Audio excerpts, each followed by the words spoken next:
Monday morning. We're at an undisclosed location, courtesy of Dana White and the crew taking care of the First Take family. There's a lot of stuff to get into. The UConn Huskies, national champions, some NFL action to get into. And of course, there was some NBA action yesterday. I'm going to encapsulate it all by doing this.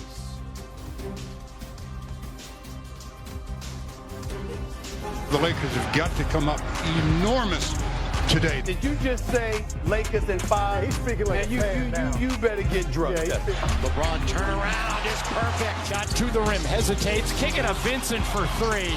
They will not miss from 3. OKC, KFC, UFC, Lakers in 5. He's nearly falling out of bounds. Here he goes, LeBron James. Luka turns, leans, shoots, scores. A circus shot by Luka. Well, if there are statement games, this was one. FGA, PGA, USA.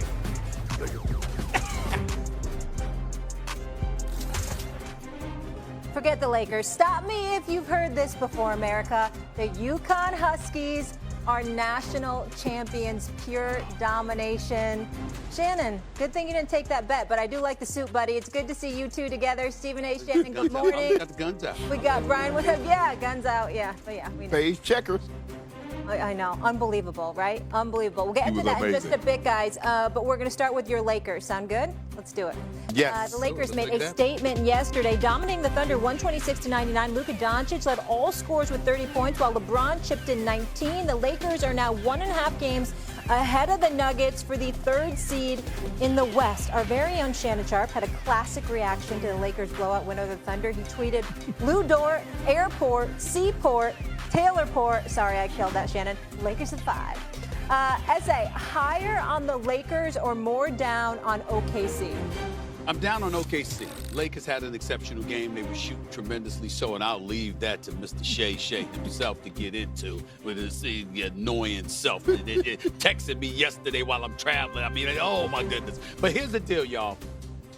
We've been looking at the OKC Thunder, Wendy, and we've been not lamenting, but we've been looking at them and how formidable they are. And we've been talking about their defensive prowess, et cetera, et cetera. But one of the things that Shannon has brought up on several occasions is their youth. And so to me, we have to think about the psychological effect it could potentially have on this squad.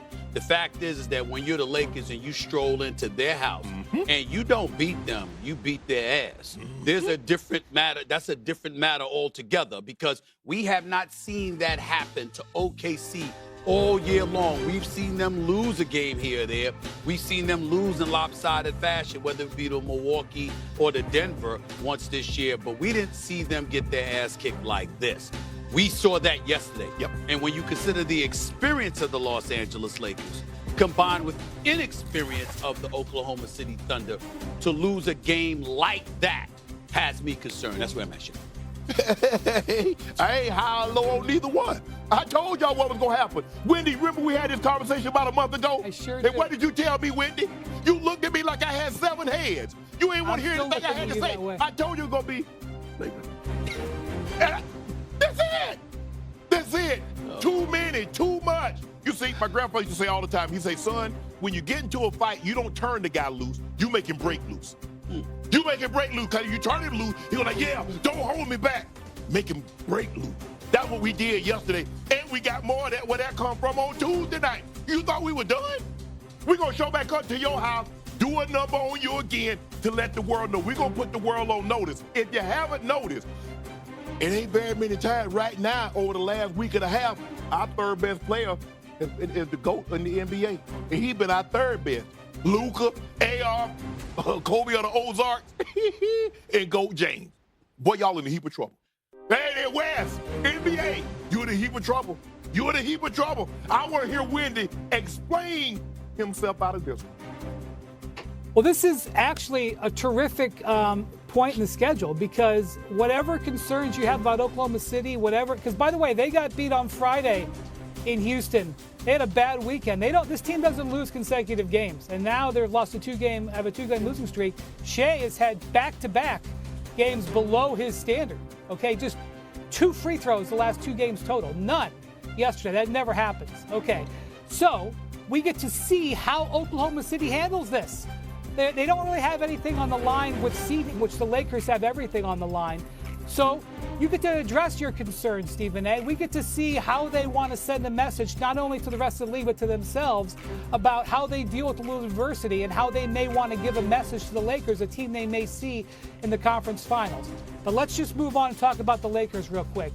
This was about as great of a Sunday as the Lakers could have in the regular season because they excelled at the three things they need to excel at. Number one, Luka was hitting his shots. We have not seen it that often with the Lakers. He has been shooting in the low 40s. And what the Thunder did in this game, guys, they put their big men out to guard him. They said, this guy hasn't been making any shots. So when they send a screen, we're going to send our big guys out there because we don't think he can hit shots. And he shoved that strategy right back in their face. Hit a bunch of shots early on, totally undercut the Thunder's great defensive strategy. It'll be interesting to see if they adjust in a game that doesn't mean that much to them tomorrow night. Secondly, we know that the Lakers are a completely different team when their role players hit threes. We saw a game last week against Houston where we saw Dorian Finney-Smith and Gabe Vincent hit threes. Then they played the Warriors a couple nights later. They didn't hit. The two differences in that game said everything. Guess what? Finney-Smith and Gabe Vincent were awesome yesterday. I think they hit 8 threes combined. And then the big thing to me that involves so much of this whole postseason, are the Lakers going to defend? Because, guys, we've seen the Lakers this year have 10, 15 game stretches where they're great defensively. And we've seen 10, 15 game stretches where they're flat defensively. They were great defensively in this game. I'm going to say one more thing because there's a game coming up in Dallas in a couple of days. I know we're all going to focus on Luka, as we should. But the Mavericks not getting Austin Reeves in that trade is malpractice. Austin Reeves has been, as Shannon alluded to, Austin Reeves has been awesome in this last month, especially in this last week and last couple of weeks when LeBron hasn't been great. And the fact that the Mavericks didn't get Austin Reeves in that trade remains insane. And Reeves is just proving it night in and night out. I am not worried about the Thunder. I am very impressed with the Lakers because with the other results in the NBA yesterday, the Lakers are now got a stranglehold on the number 3 seed, which is as good as gold in this playoff. Well, Wendy, we appreciate your synopsis, but the fact of the matter is you avoided Shannon's questions. Yes, bottom line. You did.